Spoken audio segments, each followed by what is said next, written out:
Evening all. I've been asked to do a review of this rough country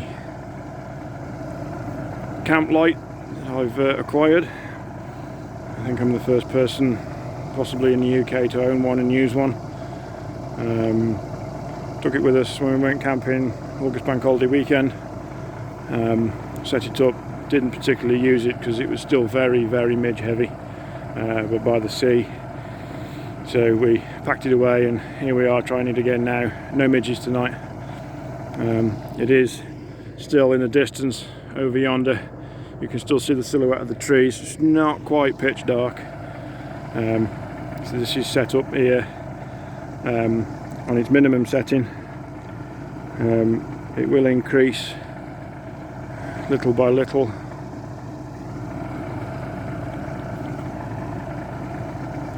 And then decrease little by little. Now that's the minimum, and I think that on a campsite with a lot of other people would be perfectly adequate to use without disturbing anybody else. I think it's a nice light. It's enough. You couldn't read by it, but it's enough just to sit, drink, eat. See who you're talking to if you're with friends, or you've got other tents. Lights up guide ropes quite well. Camera doesn't do it justice because it's actually a lot brighter than it is on the appearing on the video. So if we go to 25%, you see it's a lot better, and then go to 50%. And 100%, which is quite adequate. Quite adequate. I think this would make a very good work light if it was attached to the back of a service vehicle, or even in a workshop. Come to it inside a van. I mean, take it off the mount at the top. Take it off the mount at the top. Focus. Take it off the mount at the top. You could hang it from the inside of a big 8-man tunnel tent, or a wigwam, or TP, or insert other tent here. So it is, from what I can tell, tubular stainless construction. The light up top is four big panels. We just turn this down a bit, be able to see them a bit better. There we go, 4 big panels that swing out.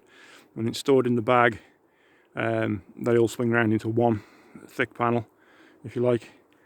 The little receiver underneath that you can see is for the this little receiver here is for the remote, which I have in my hand. Which I quite like because it allows you to turn it up and down depending upon what your requirements are at that time. So yes, as I was saying, this is stainless tube that has like a quarter turn system in it. 1, 2, 3, 4, 5 sections in it, and they're all like 3 foot a section. It's not at full height at the minute, and it's quite high, but it's not at full height at the moment. It'll go up another 3 foot. It comes with a moulded plug and cigarette lighter adapter, which is quite pleasant. If you've got a really big battery, I don't know that these are wide enough to actually fit. But this can be used in a normal 12-volt cigarette lighter as well, which is good. It draws too much juice to be used in an USB, but I think if you were prepping a vehicle with a mine to attach it to the back of it, you could in fact put a socket in ready to use, which I think would be the ultimate. So I like the quality of the pole. I think it's quite good. The quality of the light seems to be okay. The bag is very nice that it comes in. The electronics seem to be sort of generic LED electronics that you'd get with a multicoloured string light, but that's fine. It works well. The bag, unfortunately, is shaped like a rifle bag, Mr. Officer, but that's nice. Heavy duty zips, Velcro straps inside so that you can tie the pole in so it doesn't rattle around. LED panels go in this woven net, and then remote and leads.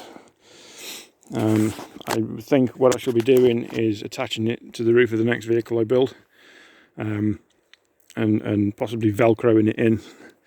I might even go so far as to stitch some 2-inch velcro strip, sort of there and there, so it can go up in the roof. So that's one improvement I'd make. The next thing that I seriously do not like is the stand. You call it a stand, it's not really a stand.